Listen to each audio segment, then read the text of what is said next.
Like many men today, the idea of finding my purpose has haunted me my whole life. I've always felt incessantly, even compulsively compelled to determine what I'm here to do with my life, and once found, throw myself into my new purpose with wild abandon. I could almost taste the freedom and even a sense of joy and deep meaning in my life once I found my special purpose. Emphasis on the word almost. You see, it took me nearly 60 years to figure out I was chasing the proverbial rainbow. No matter what I did, how hard I tried, or how long I meditated, I simply could never find my purpose the way I defined it, as a doing. However, once I reframed what purpose could mean, it instantly found me and opened up a wondrous world of possibility. Now, hopefully, what follows will save you from struggling as much as I have.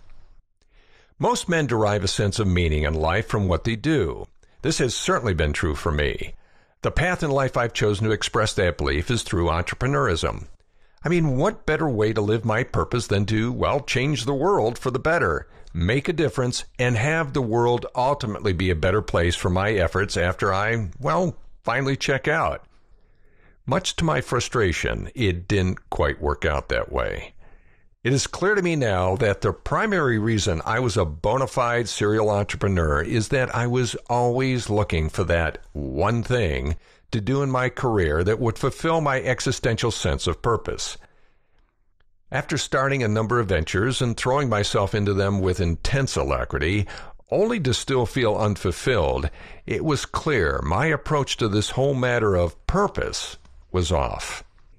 In the fall of 2011, I made a fateful choice for the direction of my life. From that point on, I vowed to never live shut down and instead committed to being fully heart open, which means I insisted that I would allow myself to be totally vulnerable, absolutely authentic, fully present in the moment, and feel everything, including those moments in life that don't feel particularly good. Within that context, it suddenly dawned on me that purpose was a state of being and had nothing to do with doing. As a result, my life purpose statement now reads as follows: to live fully and completely heart open regardless of circumstances and never let fear stop me. To be the human being I initially came into this world as without any ego-based armor or protection. Now, as corny or quaint as this may first sound, it works for me, powerfully. Now, at this point, you might be thinking, fine, but what I do in my life is still important. And I couldn't agree more.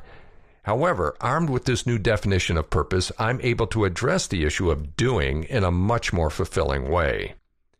You see, I created a document for myself that lays out what is truly important in my life and how I show up in this world as a man. I titled it, What's Important, and it addresses just three things: life purpose, or why am I here, life mission, as in who do I serve and how, and life vision. How do I want my life to look? Using this framework, I can still live my purpose no matter what I end up doing, even flipping hamburgers.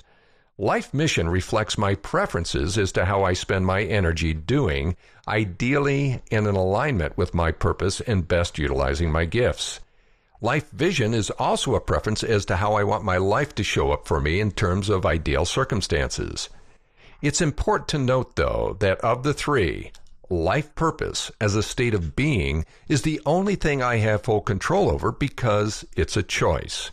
The other two are subject to circumstances outside of my control. The point of this whole discussion is not to claim that I figured out what everyone's life purpose is, only what my life purpose is. I harbor no delusions about knowing what works for you. However, in sharing what works for me, hopefully you found something useful for your journey to discovering what life purpose means for you. And this is a journey well worth taking. Thank you for joining us for another episode of Extraordinary Intimacy with Michael J. Russer. For all speaking, media interviews, and workshop inquiries, go to michaelrusslerlive.com. For private intimacy coaching, send an email to coaching@michaelrusslerlive.com.